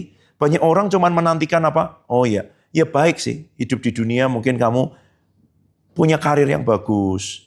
Punya pelayanan yang besar. Bisa pergi ke tempat ini. Bisa berdiri depan ribuan orang. Tapi ingat itu bukan tujuan akhir kita. Itu loh. Tujuan akhir kita apa? Ini loh. Mengubah tubuh kita yang hina sehingga serupa dengan tubuhnya yang mulia. Menurut kuasa yang dapat menaklukkan segala. Makanya bergumul selama di bumi dengan apa? Daging. Dan bagaimana bergumul dengan daging? Minta Roh Kudus. Sebab Roh Kudus yang bisa mematikan daging. Itu terus selama kita di bumi itu. Kamu di bumi seperti di surga terjadi. Minta roh yang bisa mematikan. Karena roh itu tadi kan bisa sakit, bisa lemah, bisa punya keinginan, bisa punya hawa nafsu, bisa punya semuanya. Bisa. Gitu. Tapi ada roh di dalam kita yang menolongi kita, yang memeteraikan kita, yang memampukan kita. Nah itu aja. Hidupnya di mana? Dengan roh yang di dalam kita ini loh. Ada aplikasi kalau Mami tanya. Kamu mau tahu, tubuhmu adalah bait Roh Kudus. Roh Kudus yang diam di dalam kita. Kalian perlu digambarin nggak? Bait Allah, kemah Musa. Ada namanya pelataran, ruang kudus, ruang Maha Kudus. Di mana Tuhan ketemu dengan Musa? Ruang Maha Kudus. Di mana ruang Maha Kudus kita? Di dalam roh kita. Ruang Maha Kudus itu gambaran apa yang ada di surga. Gimana kamu berhubungan dengan surga? Masuk ke dalam rohmu. Rohmu yang bisa berhubungan dengan surga. Bukan pikiranmu, badanmu. Roh. Terus yang di dalam. Dan roh harus diberi makan. Harus. Cari, pikirkan perkara yang di atas di mana Kristus ada. Tapi yang di atas itu pada saat yang sama juga di dalam. Di mana? Di dalam rohmu. Masuk ke situ. Nanti lain. Bagaimana cara masuk ke situ? Darah anak domba. Ya toh? Masuk ke tata kasih karunia. Datang, bersekutu. Ngobrol dengan dia yang di dalam itu loh. Aksesmu ke surga itu Roh Kudus. Di dalam ini loh. Terus. Sampai kita diubah. Gitu. Nah, orang Amerika, orang Inggris, orang yang negara-negara yang kuat itu bisa pergi kemana-mana tanpa visa loh. Masuk. Warga negara surga. Bisa nggak seharusnya? Bisa. Kalau kamu ngerti apa hakmu sebagai warga negara kerajaan surga. Kamu ngerti otoritas yang dipunya. Saya pernah lihat satu film bagus sekali. Dia film kerajaan. Dia gini, saya mau keliling negara ini diberi izin sama rajanya. Rajanya bilang begini, ini satu lempengan emas, lalu dia stempel raja. Kuncinya itu lempengan emas, ada stempelnya raja. Jadi setiap gerbang dari perbatasan negara ini ke negara lain, negara kerajaan, wilayah kerajaan itu besar sekali. Dia tunjukkan ini. Saat begitu dia keluarkan dari kanan ditunjukkan, langsung pintu gerbangnya dibuka, langsung semua prajuritnya hormat. Itu. Ya dong. Waktu otoritasnya naik, waktu kita kenal, waktu kita ngalamin itu, ya kan? Pintu-pintu terbuka, gitu loh. Untuk apa? Ya untuk memberitakan Injil, untuk mengambil semua berkat yang diperlukan untuk melayani, untuk menjadikan itu semua. Itu pintu-pintu otoritas. Masuk ke satu kota, nanti akan ketemu dengan ini, dengan itu, semuanya. Pintu-pintu terbuka, gitu loh. Itu. Tapi yang seringkali kita anggap nyata, real adalah apa yang kelihatan. Ini untuk diperintah. Yang kelihatan ini untuk diperintah, untuk diatur. Oleh siapa? Oleh yang tidak kelihatan. Gitu loh. Yaitu apa? Tuhan, Roh Kudus di dalam kita ini loh. Dan firman ini loh. Terus. Itu aja. Itu sebenarnya itu. Tapi kamu ngerti gak? Itu namanya hak warga negara. Kalau kita nggak ngerti itu, kita dibohongin. Mana buktinya apa dasarnya? Anak kamu. Iya, anak. Saya punya jaminan, punya. Materai, punya. Paspor, punya. Roh Kudus. Bisa datang sana? Bisa. Bisa masuk ke sana? Bisa. Apa buktinya kamu sudah dibayar? Tuhan Yesus itu tadi loh, melakukan semua dengan itu semua. Gitu. Tapi memang, untuk kamu bisa sampai ke level itu butuh hanya diberikan kepada orang yang mau, merindukan, menginginkan, menyelidiki. Itu loh yang dikasih tahu. Kamu bayar harganya. Kamu berendam di situ. Kamu tenggelam di situ. Kamu bersekutu dengan Roh Kudus. Kamu makan firman. Kamu kunyah-kunyah. Kamu mamah biak. Gitu ya. Terus renungkan. Nanti Roh Kudus hinggapkan. Oh iya. Kamu di dalamku. Aku di dalammu. Oh iya ya. Oh gini. Oh ternyata Engkau ya Tuhan. Segalanya Engkau bisa. Aku enggak bisa. Oh iya. Terus. Tapi itu kalau kamu sambil lalu, kadang-kadang gitu, ya Tuhan kan mau lihat kamu serius nggak sih? Kamu sungguh-sungguh menginginkan nggak gitu, ya kan? Dia tidak akan melempar mutiara kepada babi kan? Mau dia aja ngajarin kok jangan lempar mutiara pada babi, kan itu? Enggak. Yang mau kita terima itu sesuatu yang kalau kita terima orang akan rela jual semuanya. lepaskan semuanya. Gitu. Mutiara yang berharga. Itu berarti sudah disingkapkan. Oh ini Tuhan. Orang tidak akan mau kan lepaskan semuanya. Ya kan?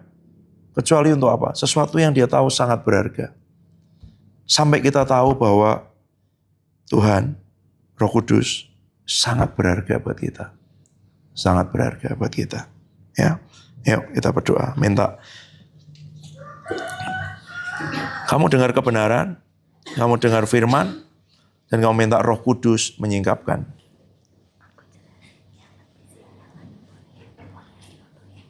Ya, tidak apa-apa setelah ini. Iya.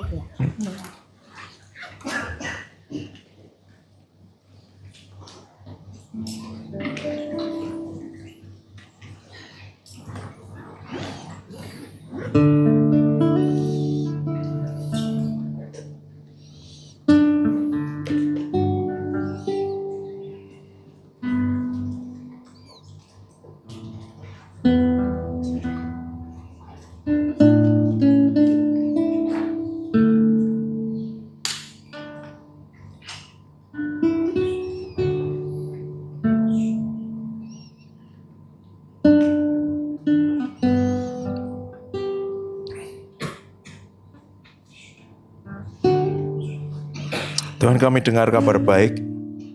Siapa kami sehingga kami boleh jadi anggota keluarga kerajaan Allah. Kami boleh jadi warga negara kerajaan surga. Kami boleh dijadikan anak. Kami boleh diangkat sebagai anak. Kami boleh terima janji, terima warisan.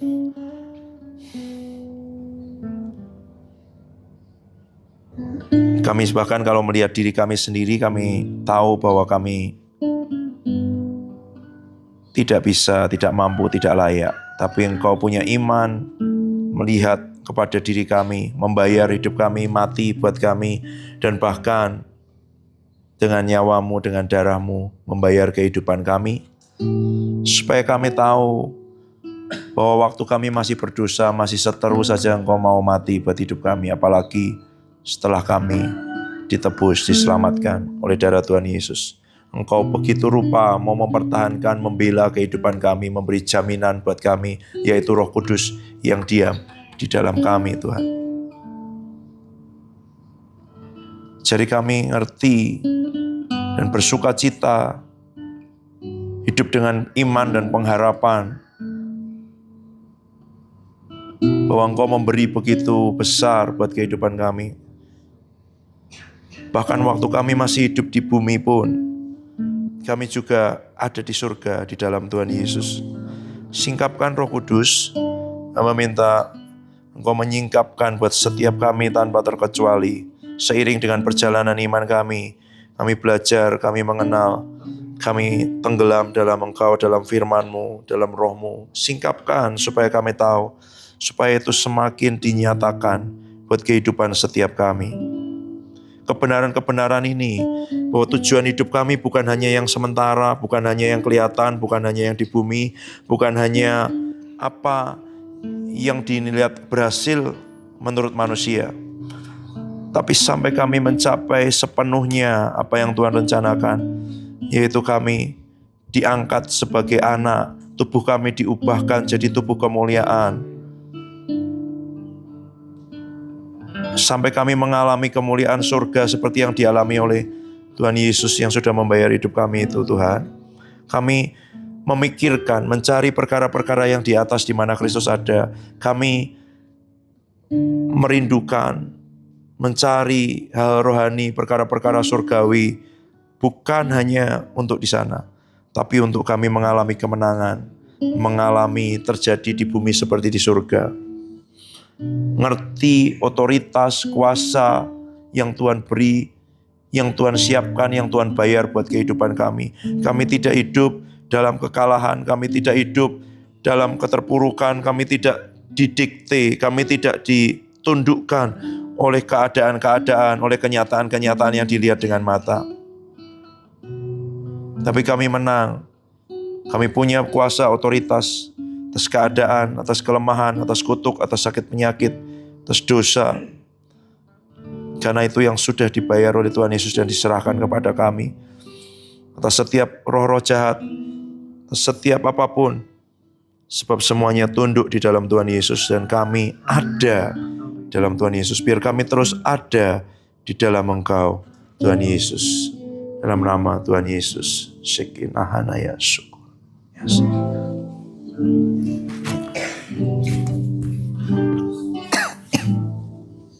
Oke, nggak apa-apa. Sebentar ya, sebentar aja. Tadi selama Mami duduk di situ, Roh Kudus kasih suatu hal yang real sekali, yang nyata sekali, yang jelas sekali ya.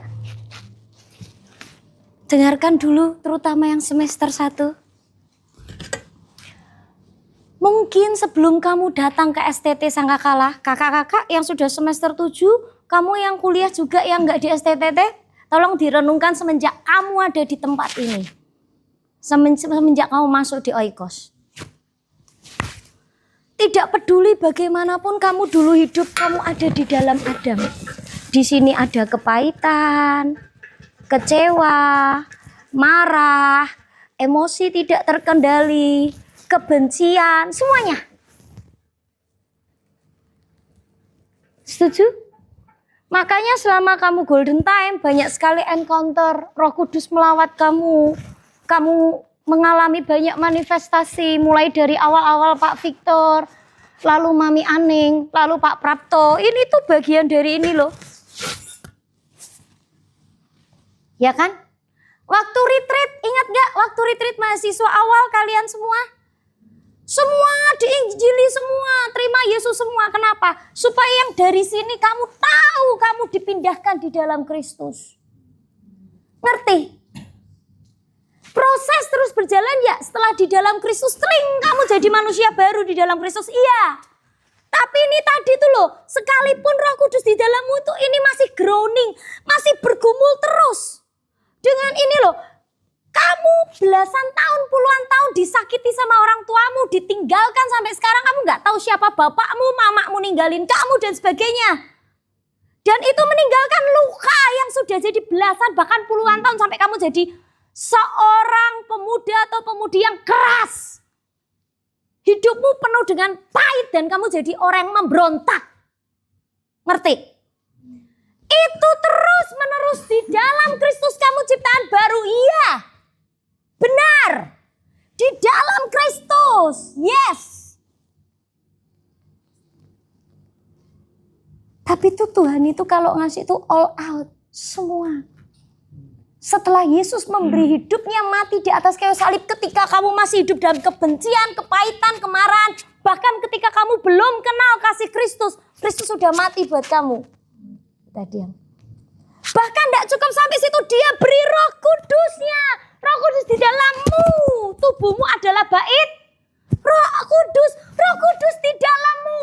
Jadi pekerjaan Roh bukan pekerjaanmu dan kekuatanku. Kalau kita bisa mengampuni, kan kita udah dipindahin ke Kristus. Kalau Pak Prapto suruh kamu mengampuni, tirukan saya, ikutin saya, semua dosamu sendiri, itu deklarasi. Itu bagian dari kamu harus berkata kepada dirimu bahwa aku sudah mati bersama Kristus. Kepahitanku sudah disalib bersama Kristus. Kemarahanku sudah disalib bersama Kristus. Sehingga setiap kali ketika iblis mengintimidasimu, mengingatkan kamu tentang bagaimana orang tuamu memperlakukan kamu, kamu tidak lagi mudah jatuh. Kamu tidak lagi tanya, kenapa Tuhan kau kasih orang tua begini, kenapa. Tidak. Nangkep nak. Jelas nangkep sampai sini. Karena kita sudah tidak lagi tinggal di Adam yang lama. Adam yang baru yaitu Kristus. Dan Kristus itu Allah yang jadi manusia. Kita tinggal di dalam dia, dia tinggal di dalam kita. Masalahnya itu tadi kita tidak seperti orang penjahat berdosa yang mati di salah satu sebelah kanan atau kiri Yesus.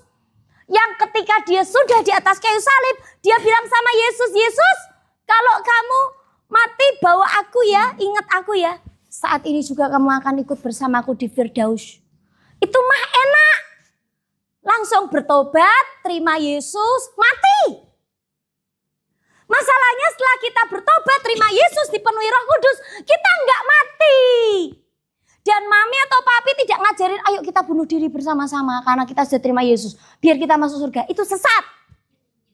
Masalahnya seperti yang tadi papi jelasin, kita ini sekarang sudah warga negara surga. Yesus sudah mati buat kita. Roh Kudus itu jadi jaminan buat hidupku. Yang membuktikan kamu sekarang warga kerajaan surga apa? Papi tadi ngomong, Roh Kudus itu jaminan kita. Makanya kenapa kita dikasih Roh Kudus? Karena kita ini walaupun warga negara surga, tapi sekarang masih hidupnya di dunia. Kita ini nggak seperti orang berdosa yang mati di sebelah kanannya Yesus. Yang dia tahu dia berdosa dan dia minta ampun. Yesus, aku mau ikut engkau. Kalau aku disalib wajar, tapi kamu disalib itu nggak wajar. Karena kamu orang baik. Jadi kalau nanti kamu kembali ke surga, aku ikut kamu ya.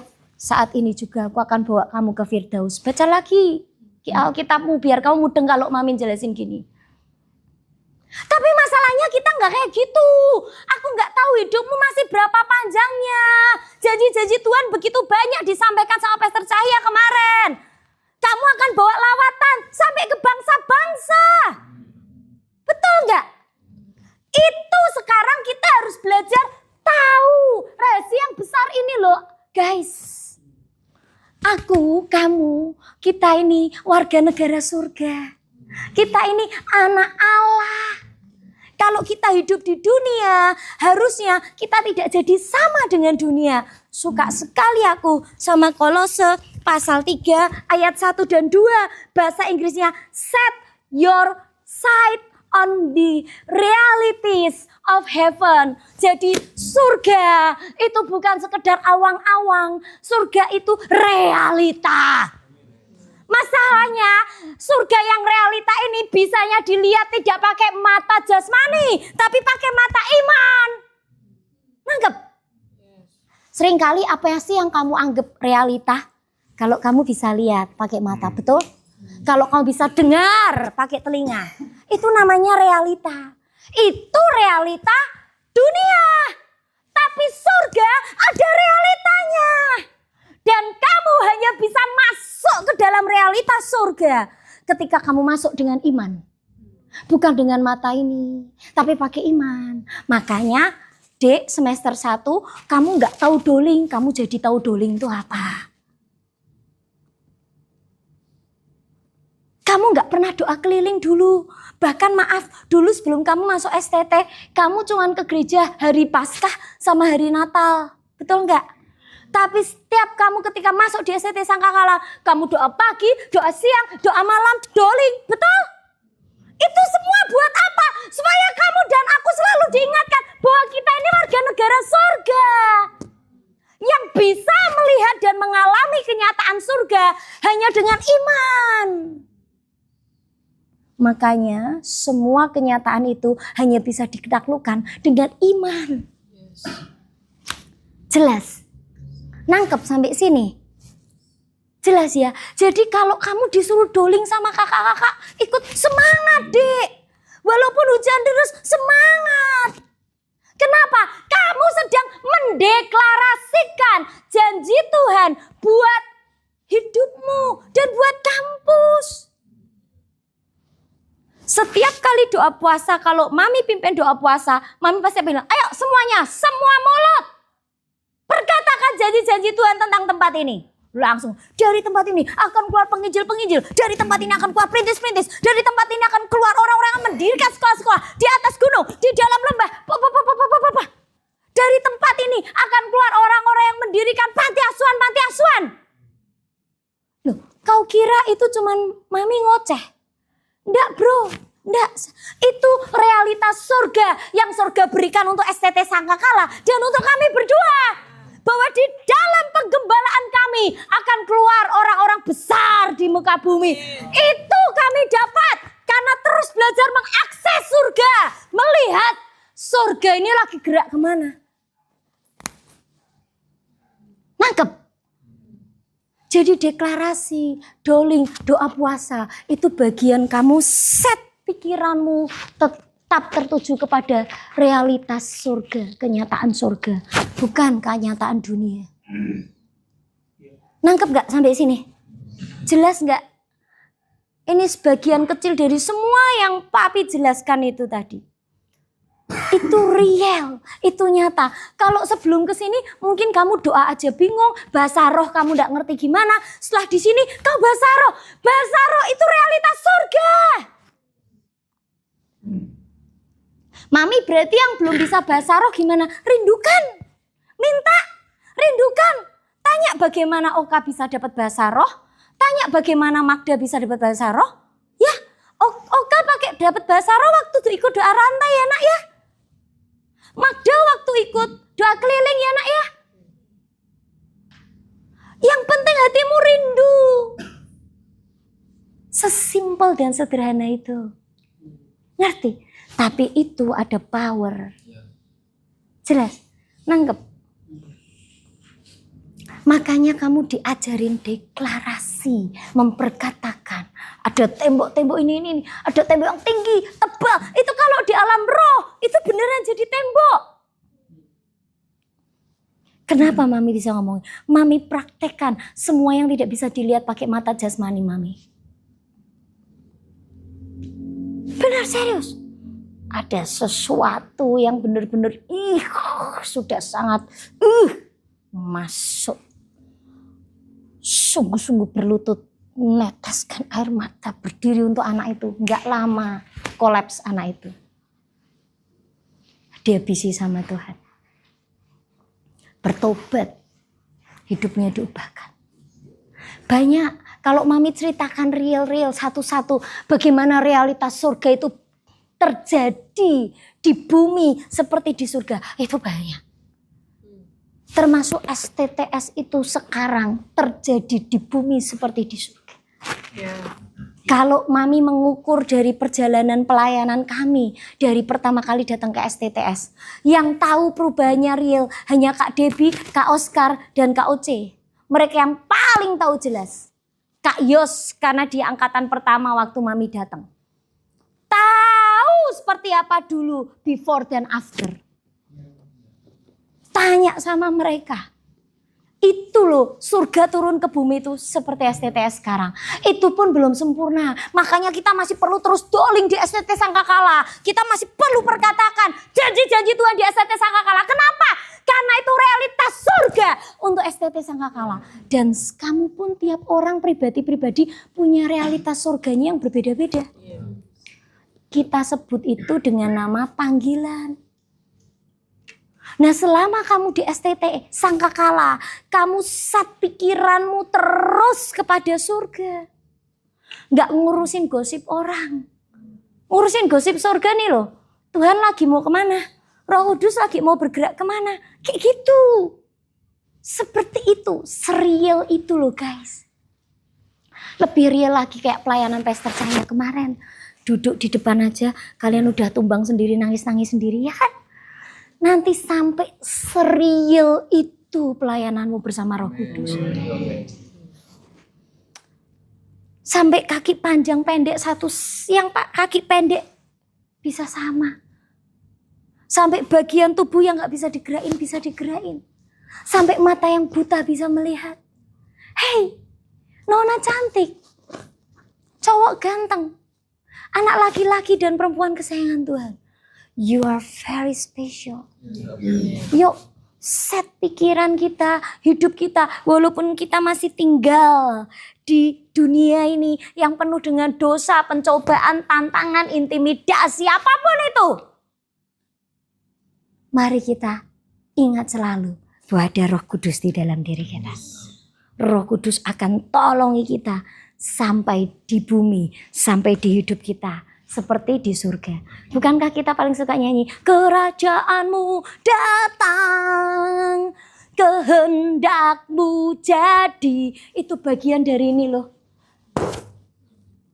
Di hidupku seperti di surga. Itu bagian dari itu. Ceritanya gak usah jauh-jauh tentang negara. Tapi tentang ini loh. kamu dulu di daerahmu, rumahmu masing-masing, nggak tahu berdoa seperti apa, baca Alkitab, nggak ngerti, deklarasi nggak ngerti. Begitu kamu ditarik itu seperti kamu dimasukkan ke dalam Kristus, kamu dipindahkan ke STT Sangkakala, dan di situ habitmu yang lama, kebiasaanmu yang buruk semuanya diganti. Itu hidup baru. The end, mami. No, the end kalau kamu mati. Not the end. Terus sampai di bumi, di bawah seperti di atas, di bumi seperti di surga, di oikos seperti surga. Kita punya janji untuk anak-anak di bawah usia 20 tahun di Salatiga, bagaimana mereka akan jadi pasukan Tuhan. Sampai itu terjadi di Salatiga. Bisa nggak ngelihat? Ngapain kau berdoa nyanyi-nyanyi untuk Jawa Tengah, untuk Salatiga? Kalau kamu beneran tidak punya kerinduan, dari kerinduan itu, dari realitas dan kenyataan surga itu untuk kota Salatiga, kalau kita bisa tangkap, kamu setiap kali weekend, hey yang weekend di Oikos, walaupun hujan deras, kamu akan tetap pergi pakai payung, cari jiwa-jiwa, nginjili, doain orang sakit.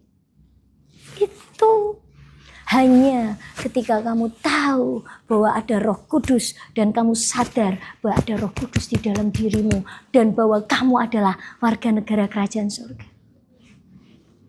Kamu tidak akan malas hanya karena hujan deras kencang. Enggak. Kamu akan tetap pergi.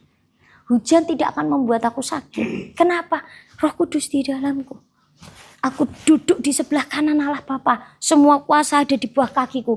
Termasuk sakit batukku ada di bawah kakiku. Sakit batuk hampir 2 minggu udah sembuh-sembuh, jengkel juga mami. Deklarasi perkatakan, minta segala macam jurus dikeluarkan. Roh Kudus aliri batukku, Roh Kudus. Kau kan ada di dalamku, Roh Kudus. Aliri tenggorokanku yang gatal ini loh, Roh Kudus. Aliri. Kayak gitu loh bro, sis. Sampai kamu sembuh. Bukankah seperti itu realitas surga? Di surga kesembuhan, banyak mata di surga. Oleh karena itu kemarin Sarah dapat mata yang baru. Banyak jari kelingking di surga, oleh karena itu Rafa dapat jari kelingkingnya yang baru. Di surga hanya ada kesempurnaan. Yuk tarik itu jadi di hidupmu. Amen. Sehingga orang yang belum kenal Tuhan bisa kenal Tuhan lewat hidupmu. Amen. Orang ini kok luar biasa buah rohnya ya. Sabarnya, kasihnya, pengendalian dirinya. Karena apa? Di bumi, di hidupmu seperti di surga terjadi. Jelas, nangkep nak. Nanti malam ketemu sama kakaknya ya. Sharing ya, adik-adik yang masih belum mudeng enggak apa-apa. Tanya sama kakak. Tadi aku enggak mudeng yang dijelasin mami, yang dijelasin papi. Kakak jelaskan. Jelas? Tolong kakak-kakak, yang kakak-kakak pun kalau enggak ngerti enggak usah sok pura-pura ngerti ya. Tanya lagi sama kakaknya yang lebih senior. Kalau sampai kakaknya yang lebih senior enggak ngerti lagi enggak apa-apa. Tanya lagi sama mami papi. Enggak akan ada yang dianggap gitu aja kok enggak ngerti. No. Karena ini dalam sekali. Dan yang disampaikan papimu tuh luas. Luas sekali. Ini mami ambil yang sedikitnya aja. Supaya kalian mudeng. Jangan sampai beberapa jam ini kalian gak ngerti apa-apa keluar dari tempat ini. Dan itu pun bukan dengan kata-kata manis dan kata-kata hebatku. Tapi aku sedang praktek the power of the Holy Spirit. Itu yang membuat kamu mengerti. Nangkep? Jelas? Nanti sharing ya. Sama kakak ya, nanti malam ya. Kakak ketemu adiknya. Adik yang ikut Oikos ini. Karena ini sesuatu hal yang berat, gak bisa ditangkap semuanya dalam sehari, di download gak bisa. Nggak apa-apa, sejauh semana adikmu nangkep, nanti kamu jelaskan tentang itu. Terus minta tolong Roh Kudus menerjemahkan dan harus dipraktekkan. Kalau nggak dipraktekkan kamu nggak ngerti. Ya, dengan cara apa sekarang? Set dulu pikiranmu ke kenyataan surga. Supaya kamu tahu kenyataan surga kayak apa, makanya kamu harus baca Alkitab. Di Alkitab itu semua jelas seperti apa realitas surga, kenyataan surga. Jelas nak? Makanya kamu harus baca Alkitab. Papi bilang, pastor saya bilang kayak sapi dikunyah. Kemarin gara-gara itu kamu tahu langsung mami praktek.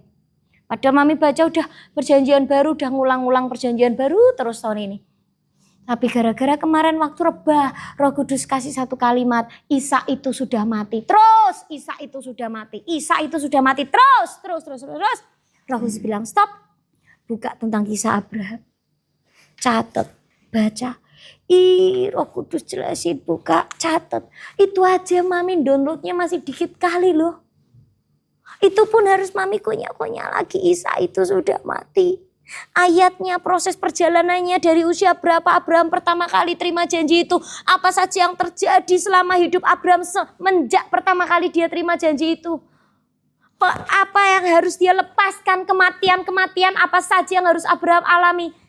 Itu ngunyahnya lama. Terus, stop dulu. Mau aku telusin, stop di sini. Lagi. Ulangi lagi. Terus, aku sudah tahu. Kamu sudah tahu tapi kamu belum kenal. Oke, baca lagi. Aku tahu cerita ini. Kamu tahu cerita ini tapi kamu enggak nganggep. Baca lagi. Oh, Roh Kudus galak sekali sama mami. Makanya mami galak sekali sama kamu, ya kan? Nah. Jelas ya, kayak gitu ngunyahnya. Jadi kalau kau sudah selesai baca Alkitab, jangan merasa kau sombong. Ngerti?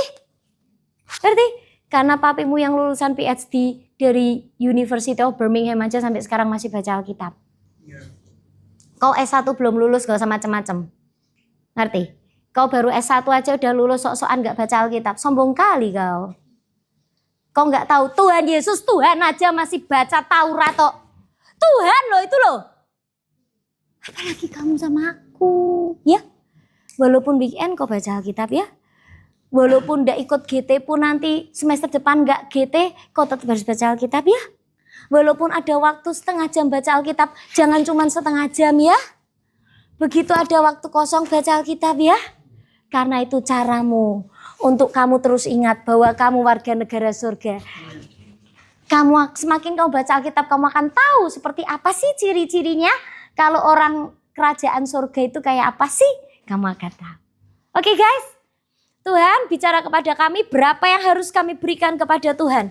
Sebab kami percaya setiap persembahan yang kami berikan dengan ucapan syukur.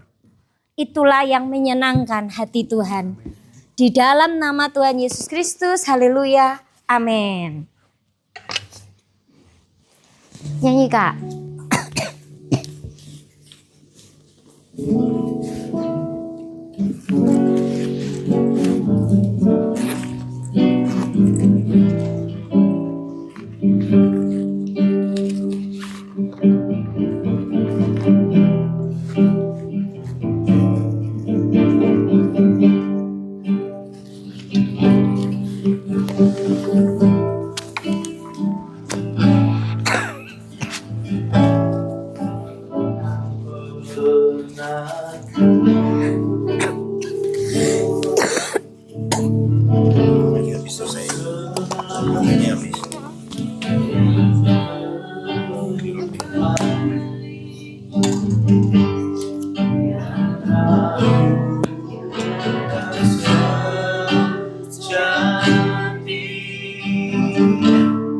Di hadapan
sembahanku.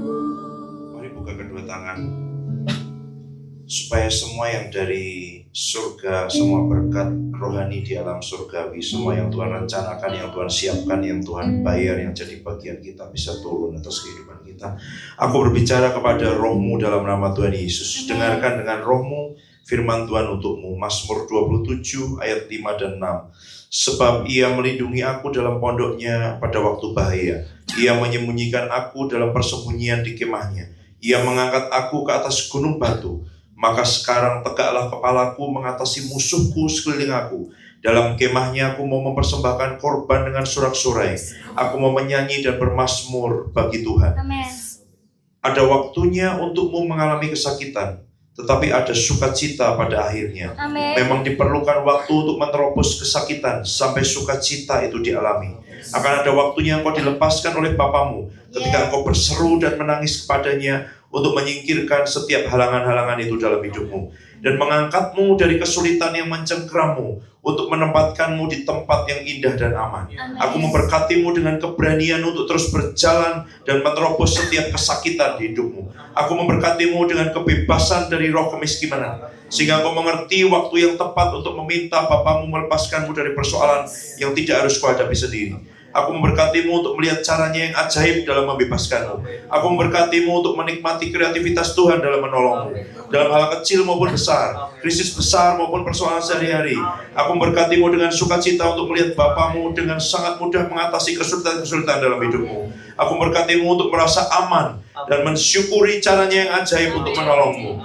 Aku memberkatimu untuk melihat Tuhan menolongmu dari berbagai macam persoalan. Aku memberkatimu agar kamu tidak lagi takut menghadapi persoalan, karena Tuhan memakai persoalan untuk menunjukkan kekuatannya. Aku memberkatimu dengan berkat yang dimiliki Daniel untuk menjalani dan mengalami kesetiaan Tuhan berkali-kali dalam hidupnya. Bahkan di dalam gua singa pun Daniel tidak dikuasai ketakutan. Mulut singa sudah diikat dan tidak dapat memangsa dia. Aku memberkatimu dengan rasa aman yang dimiliki oleh Daud ketika dia berjalan ke dalam kemah musuh. Aku memberkatimu untuk mengalami campur tangan Bapamu yang sangat sering dan luar biasa, sehingga kamu merasa aman. Aku memberkatimu untuk melihat Tuhan melakukan hal yang dahsyat untuk menolongmu, agar kamu dapat bersaksi tentang kemenangan dan keajaiban yang dikerjakan oleh Tuhan bagimu. Aku memberkatimu untuk melihat bagaimana Tuhan membebaskanmu dari jebakan musuh. Aku memberkatimu dengan sukacita untuk memberkati orang lain dengan iman yang membuatmu aman. Aku memberkatimu dengan pengalaman-pengalaman tentang campur tangan Tuhan yang tertanam dalam rohmu, sehingga kesaksianmu akan membangkitkan iman orang lain, membebaskan mereka dari ketakutan, memampukan mereka memiliki iman untuk mengalami campur tangan Tuhan dalam hidup mereka.